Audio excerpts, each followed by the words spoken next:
Hi friends, good afternoon. ಎಲ್ರಿಗೂ ನನ್ನ YouTube ಚಾನಲ್ಗೆ ಸ್ವಾಗತ. ಇವತ್ತು ಬೆಳಗ್ಗೆದು ತಿಂಡಿದೆಲ್ಲ ಆಗೋಯ್ತು. ಕೇರಳ ಸ್ಟೈಲ್ ಪುಟ್ಟು ಮಾಡಿದ್ದೆ. ಇವತ್ತು ಸಿಹಿ ಪುಟ್ಟು, ಸ್ವೀಟೆಲ್ಲ ಹಾಕ್ಬಿಟ್ಟು ಮಾಡಿದ್ದು. ಅದರದ್ದು ಬೇಗನೆ ಆಗೋಯ್ತು ಕೆಲಸ. ಮಕ್ಕಳನ್ನೆಲ್ಲ ಸ್ಕೂಲ್ ಕಳಿಸ್ಬಿಟ್ಟು ಆಮೇಲೆ ತರಕಾರಿ ಅಂಗಡಿಗೆ ಹೋಗಿ ತರಕಾರಿ ಎಲ್ಲ ತಂದ್ಬಿಟ್ಟು ಈಗ ಲಂಚದು ರೆಡಿ ಮಾಡ್ಕೊಳ್ಳೋಕ್ಕೆ ನೋಡ್ತಾ ಇದ್ದೀನಿ. ಇವತ್ತು ಏನು ಮಾಡೋಣ ಅಂತ ಕೇಳಿದ್ದಕ್ಕೆ ಕುಂಬಳಕಾಯಿದು ಮಜ್ಜಿಗೆ ಹುಳಿ ಮಾಡು ಅಂತ ಹೇಳಿದ್ರು. ತುಂಬ ಹುಳಿಯಾಗಿ ಇರಬೇಕಂತೆ. ಅದಕ್ಕೆ ಅದರಲ್ಲಿ ಒಂದು ಮಿಸ್ಟೇಕ್ ಬರೇ ಆಗೋಯಿತು. ಆಲ್ರೆಡಿ ನಾನು ಕುಂಬಳಕಾಯಿ ಎಲ್ಲ ತಂದುಬಿಟ್ಟು ಕಟ್ ಮಾಡಿ ಬೇಯಿಸಿಟ್ಬಿಟ್ಟಿದ್ದಾಗಿದೆ. ಆ್ಯಕ್ಚುಲಿ ಮಜ್ಜಿಗೆ ಹುಳಿಗೆ ಹಸಿಮೆಣ್ಸಿನ್ಕಾಯಿ, ತೆಂಗಿನಕಾಯಿ ಜೊತೆಗೆ ಹಸಿಮೆಣ್ಸಿನ್ಕಾಯಿ, ಖಾರಕ್ಕೆ ಹಸಿಮೆಣ್ಸಿನ್ಕಾಯಿ ರುಬ್ಬೋದು. ನಾನೇನು ಮಾಡಿಬಿಟ್ಟೆ, ಖಾರದ ಪುಡಿ ಹಾಕ್ಬಿಟ್ಟು ಬೇಯಿಸ್ಬಿಟ್ಟೆ. ಖಾರದ ಪುಡಿ ಹಾಕ್ಬಿಟ್ಟು ಬೇಯಿಸೋಕೆ ಇಟ್ಮೇಲೆ ಯೋಚನೆ ಮಾಡ್ತಾ ಇದ್ದೀನಿ, ಅಯ್ಯೋ ಮಜ್ಜಿಗೆ ಹುಳಿಗೆ ಹಸಿಮೆಣ್ಸಿನ್ಕಾಯಿ ಅಲ್ವಾ ಬೇಕಾಗಿರೋದು. ಸರಿ, ಈ ಸಲ ಹೆಂಗೋ ಹಾಕಿರೋದು ಹಾಕೋಯ್ತು, ಏನೋ ಮಾಡೋಕ್ಕಾಗಲ್ಲ. ಅದಕ್ಕೆ ಖಾರದ ಪುಡಿ ಯೂಸ್ ಮಾಡಿಬಿಟ್ಟು ಮಜ್ಜಿಗೆ ಹುಳಿ ಮಾಡೋಣ ಅಂತ ಅಂದ್ಕೊಂಡು ಆಲ್ರೆಡಿ ಬೇಯಿಸಿಟ್ಟೆ ಅಂತ ಹೇಳಿದೆ ಅಲ್ವಾ. ಈಗ ತೆಂಗಿನಕಾಯಿ ಎಲ್ಲ ರುಬ್ಬಿ ಹಾಕಿದರೆ ಮಜ್ಜಿಗೆ ಹುಳಿ, ಒಂದು ಒಗ್ಗರಣೆ ಕೊಟ್ಟು ಮಜ್ಜಿಗೆನೂ ಹಾಕಿ ಒಂದು ಒಗ್ಗರಣೆ ಕೊಟ್ಟರೆ ಮಜ್ಜಿಗೆ ಹುಳಿ ರೆಡಿ ಆಗುತ್ತೆ. ಅದನ್ನು ಮಾಡಿಬಿಟ್ಟು ಅದಕ್ಕೆ ಒಂದು ಸೈಡ್ ಏನಾದರೂ ಬೇಕಲ್ವ. ಮಜ್ಜಿಗೆ ಹುಳಿ ಅಂದರೆ, ಕುಂಬಳಕಾಯಿ ಅಂದರೆ ಯಾರಿಗೂ ಅಷ್ಟು ಇಷ್ಟ ಆಗಲ್ಲ. ಅದು ಹೋಗಬೇಕು ಅಂದರೆ ಅದ್ರ ಜೊತೆಗೆ ಏನಾದರೂ ಇರಲೇಬೇಕು. ಅದಕ್ಕೆ ಪಯರು ತಂದಿದ್ದೆ, ಅದೇ ಲಾಂಗ್ ಬೀನ್ಸು. ಅದ್ರ ಜೊತೆಗೆ ಹೆಸ್ರು ಬೇಳೆ ಹಾಕ್ಬಿಟ್ಟು ಒಂದು ಡಿಫ್ರೆಂಟಾಗಿ ಒಂದು ಪಲ್ಯ ಮಾಡೋಣ ಅಂತ ಅಂದ್ಕೊಂಡಿದ್ದೀನಿ. ಬನ್ನಿ, ಏನೇನೆಲ್ಲ ಮಾಡ್ತಾಯಿದ್ದೀನಿ, ಹೆಂಗೆ ಮಾಡ್ತಾಯಿದ್ದೀನಿ ಅಂತ ನೋಡೋಣ.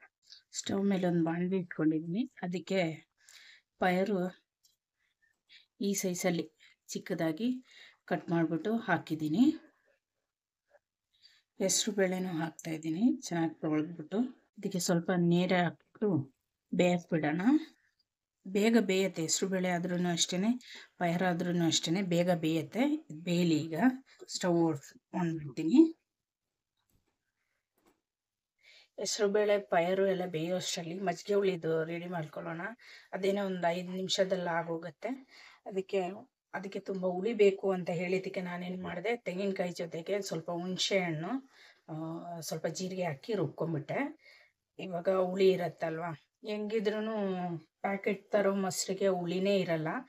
ಮಜ್ಜಿಗೆ ಹುಳಿ ಅಂದರೆ ಸ್ವಲ್ಪ ಹುಳಿ ಇದ್ರೇ, ಅದು ಮಜ್ಜಿಗೆದೇ ಹುಳಿ ಇದ್ದರೆ ಇನ್ನೂ ಟೇಸ್ಟ್ ಚೆನ್ನಾಗಿ ಬರುತ್ತೆ. ಇವಾಗ ಏನೂ ಮಾಡೋಕ್ಕಾಗಲ್ಲ. ಅದಕ್ಕೆ ತೆಂಗಿನಕಾಯಿ ಜೊತೆಗೆ ಸ್ವಲ್ಪ ಹುಣಸೆ ಹಣ್ಣು ಹಾಕಿ ರುಬ್ಬಿಟ್ಕೊಂಡಿದ್ದೀನಿ. ಅದನ್ನು ರೆಡಿ ಮಾಡ್ಕೊತಾ ಇದ್ದೀನಿ. ಇದೀಗ ಬೇಯಕ್ಕೆ ಸ್ಟಾರ್ಟ್ ಆಗಿದೆ. ಚೆನ್ನಾಗಿ ಕುದಿ ಬಂದು ಇವಾಗ ಸ್ವಲ್ಪ ಉಪ್ಪು ಹಾಕ್ತಾಯಿದ್ದೀನಿ. ಆಮೇಲೆ ಬೇಕು ಅಂದರೆ ನೋಡ್ಬಿಟ್ಟು ಹಾಕ್ಬೋದು. ಒಂದು ಸ್ಟವಲ್ಲಿ ಮಜ್ಜಿಗೆ ಹುಳಿದು ಇಟ್ಟಿದ್ದೀನಿ. ಪಕ್ಕದ ಸ್ಟವಲ್ಲಿ ಪಲ್ಯದು ರೆಡಿ ಆಗ್ತಾ ಇದೆ. ಇದು ಕುದಿ ಬರಲಿ. ಇದು ಕುದಿ ಬಂದಮೇಲೆ ಮಜ್ಜಿಗೆನೂ ಸೇರಿಸಿ ಒಂದು ಒಗ್ಗರಣೆ ಕೊಟ್ಟರೆ ಇದು ರೆಡಿಯಾಗಿ ಹೋಗುತ್ತೆ. ಮಜ್ಜಿಗೆ ಹುಳಿದು ಕಲರ್ ಸ್ವಲ್ಪ ರೆಡ್ಡಿಶ್ ಆಗಿರೋದಕ್ಕೆ ಏನೋ ಒಂಥರ ಇದೆ.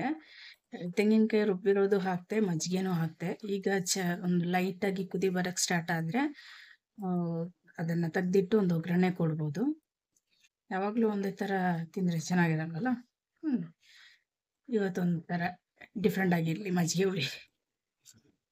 ಇದೀಗ ಕುದಿ ಬರೋಕ್ಕೆ ಸ್ಟಾರ್ಟ್ ಆಗಿದೆ. ಒಗ್ಗರಣೆಗೆ ಎಣ್ಣೆ ಹಾಕಿದ್ದೀನಿ, ಕೊಬ್ಬರಿ ಎಣ್ಣೆ ಹಾಕಿದ್ದೀನಿ, ಸಾಸಿವೆ ಹಾಕ್ತಾಯಿದ್ದೀನಿ.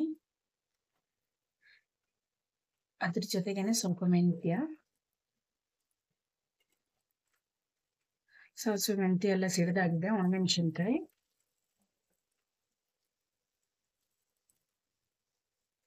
ಸ್ವಲ್ಪ ಕರಿಬೇವಿನ ಸೊಪ್ಪು,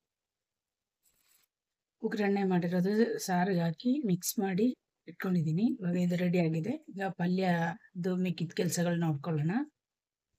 ಪಯರು ಬೇಳೆ ಎಲ್ಲ ಬೆಂದು ರೆಡಿ ಆಗೋಷ್ಟರಲ್ಲಿ ಅದಕ್ಕೊಂದು ಮಸಾಲೆ ರೆಡಿ ಮಾಡ್ಕೊಳ್ಳೋಣ. ಸ್ವಲ್ಪ ತೆಂಗಿನಕಾಯಿ, ಸ್ವಲ್ಪ ಕರಿಬೇವಿನ ಸೊಪ್ಪು, ಒಂದು 5 ಒಣಮೆಣಸಿನ್ಕಾಯಿ, ಸ್ವಲ್ಪ ಸಾಂಬಾರು ಈರುಳ್ಳಿ, ಇದಿಷ್ಟು ಕ್ರಷ್ ಮಾಡ್ಕೊಂಡು ತರ್ತೀನಿ. ಅದಷ್ಟು ಕ್ರಷ್ ಮಾಡ್ಕೊಂಡು ತಂದಿದ್ದೀನಿ. ಇದೀಗ ಪಲ್ಯಗೆ ಸೇರಿಸ್ಕೊಳ್ಳೋಣ. ಇದೀಗ ಚೆನ್ನಾಗಿ ಬೆಂದಿದೆ. ಲೈಟಾಗಿ ನೀರು ಡ್ರೈ ಆದರೆ ಸಾಕು. ಇವಾಗ ಇದಕ್ಕೆ ನಾವು ಕ್ರಷ್ ಮಾಡಿರೋ ಮಸಾಲೆ ಸೇರಿಸ್ಕೊಳ್ಳೋಣ. ಕ್ರಷ್ ಮಾಡಿರೋ ಮಸಾಲೆ ಎಲ್ಲ ಸೇರಿಸ್ಕೊಂಡಿದ್ದೀನಿ. ಅದ್ರ ಜೊತೆಗೇನೆ ಸ್ವಲ್ಪ ಕೊಬ್ಬರಿ ಎಣ್ಣೆ ಹಾಕ್ತಾ ಇದ್ದೀನಿ. ಇದೆಲ್ಲ ಚೆನ್ನಾಗಿ ಒಂದು ಮಿಕ್ಸ್ ಕೊಟ್ಟು ಲೋ ಫ್ಲೇಮಲ್ಲಿ ಒಂದು 5 ನಿಮಿಷ ಬೆಂದು ತೆಂಗಿನಕಾಯಿದು ಈರುಳ್ಳಿ ಎಲ್ಲ ಹಾಕಿದೀವಲ್ವ ಅದರದ್ದೆಲ್ಲ ಸ್ವಲ್ಪ ಹಸಿ ವಾಸನೆ ಹೋದ್ರೆ ರೆಡಿ ಆಗುತ್ತೆ ಪಲ್ಯ. ಫ್ಲೇಮು ಲೋ ಮಾಡಿದ್ದೀನಿ. ಈಗ ಮುಚ್ಚಿ ಒಂದು 5 ನಿಮಿಷ ಹಂಗೆ ಬಿಟ್ಬಿಡೋಣ, ರೆಡಿ ಆಗೋಗುತ್ತೆ. ಇವತ್ತಿನ ಮಜ್ಜಿಗೆ ಹುಳಿ ಡಿಫ್ರೆಂಟ್ ಆಗಿರೋ ಮಜ್ಜಿಗೆ ಹುಳಿ, ಆಮೇಲೆ ಪಯರು ಹೆಸರುಬೇಳೆ ಹಾಕ್ಬಿಟ್ಟು ಪಲ್ಯ ಎಲ್ಲ ಆಲ್ಮೋಸ್ಟು ರೆಡಿ ಆಗಿದೆ. ಅನ್ನ ಆಲ್ರೆಡಿ ನಾನು ಫಸ್ಟೇ ಮಾಡಿಬಿಟ್ಟಿದ್ದೆ. ತರಕಾರಿ ಯಾವಾಗ ತರ್ತೀನೋ ಗೊತ್ತಿಲ್ವಲ್ಲ, ತರಕಾರಿ ತಂದ್ಬಿಟ್ಟು ಎಲ್ಲ ಸಾರೆಲ್ಲ ಮಾಡಿ ಆಮೇಲೆ ಅನ್ನ ಮಾಡೋಕ್ಕೆ ತುಂಬ ಲೇಟಾಗಿ ಹೋಗುತ್ತೆ. ಅದಕ್ಕೆ ಅನ್ನ ನಾನು ಫಸ್ಟೇ ಮಾಡಿಟ್ಬಿಟ್ಟಿದ್ದೀನಿ. ಇನ್ನೊಂದೇನು ಅಂತಂದರೆ, ಮುಂಚೆ ಎಲ್ಲ ಯಾವಾಗಲೂ ತರಕಾರಿ ಒಂದು ವಾರಕ್ಕೆ ಹಂಗೆ ತಂದಿಡ್ತಾ ಇದ್ದೆ. ಇವಾಗ ಏನು ತಂದಿಟ್ಟಿದ್ದೀನಿ, ಏನು ಮಾಡಬೇಕು ಅದು ಯಾವುದೂ ನೆನಪಿಗಿರಲ್ಲ. ಅದಕ್ಕೆ ಇವಾಗ ಡೈಲಿ ಅವ್ರ ಹತ್ರನೇ ಕೇಳ್ಬಿಟ್ಟು ಅವ್ರು ಏನು ಮಾಡಬೇಕು ಅಂತ ಹೇಳ್ತಾರೋ ಅದನ್ನೇ ಮಾಡ್ತಾ ಇದ್ದೀನಿ. ವಿಡಿಯೋಗೋಸ್ಕರ ಅಂತ ಮಾಡ್ತಿಲ್ಲ ಇವಾಗ. ನಾನು ವಿಡಿಯೋಗೋಸ್ಕರ ಅಂತ ಯಾವತ್ತೂ ಮಾಡಿಲ್ಲ. ಮನೆಯಲ್ಲಿ ಯಾವಾಗಲೂ ಮುಂಚೆ ಎಲ್ಲ ಇನ್ನೂ ಡಿಫ್ರೆಂಟಾಗಿ ಮಾಡ್ತಾಯಿದ್ದೆ, ಯೂಟ್ಯೂಬ್ ಚಾನಲ್ ಬರೋಕ್ಕಿಂತ ಮುಂಚೆ. ಅವಾಗೆಲ್ಲ ಎಲ್ಲರೂ ಚೆನ್ನಾಗಿ ತಿಂತಾಯಿದ್ರು. ಇವಾಗ ಯಾಕೋ ಯಾರಿಗೂ ತಿನ್ನೋಕ್ಕೆ ಬೇಡ, ನನಗೂ ಬೇಡ. ಅದಕ್ಕೆ ಏನಪ್ಪ ಮಾಡೋದು ಅಂತ ಯೋಚನೆ ಮಾಡಿನೇ ತಲೆ ಕೆಟ್ಟೋಗುತ್ತೆ. ಇವತ್ತು ಎರಡೆರಡು ಸಲ ಎಲ್ಲ ಅಡುಗೆ ಮಾಡೋಕ್ಕೆ ಹೋಗಲ್ಲ. ಅದಕ್ಕೆ ಇವತ್ತು ಆದರೆ ಒಂದು ಹೀರೆಕಾಯಿ ತಂದಿಟ್ಟಿದ್ದೀನಿ. ಆದರೆ ಹೀರೆಕಾಯ್ದು ಬಜ್ಜಿ ಮಾಡ್ತೀನಿ, ಇಲ್ಲಾಂದರೆ ಸಾಯಂಕಾಲ ಸ್ನ್ಯಾಕ್ಸಿಗೆ ಹಂಗೆ ಈವ್ನಿಂಗಿಗೆ ಬಜ್ಜಿ ಎಲ್ಲ ಕೇಳ್ತಾರೆ ಮಕ್ಕಳು. ಈವ್ನಿಂಗು ಹೀರೆಕಾಯಿ ಬಜ್ಜಿ ಮಾಡ್ತೀನಿ. ಇಲ್ಲಾಂದರೆ ಮಧ್ಯಾಹ್ನ ಅದು ಬಿಸಿಯಾಗಿ ಮಾಡಿಕೊಟ್ರೇ ತಿನ್ನೋಕ್ಕೆ ಚೆನ್ನಾಗಿರೋದು. ಇಲ್ಲೇ ಮಾಡಿಟ್ರೆ ನಾವು ತಿನ್ನೋಷ್ಟರಲ್ಲಿ ತಣ್ಣಗಾಗೋಗುತ್ತೆ. ಇವತ್ತಿನ ವಿಡಿಯೋ ಇಷ್ಟೇ.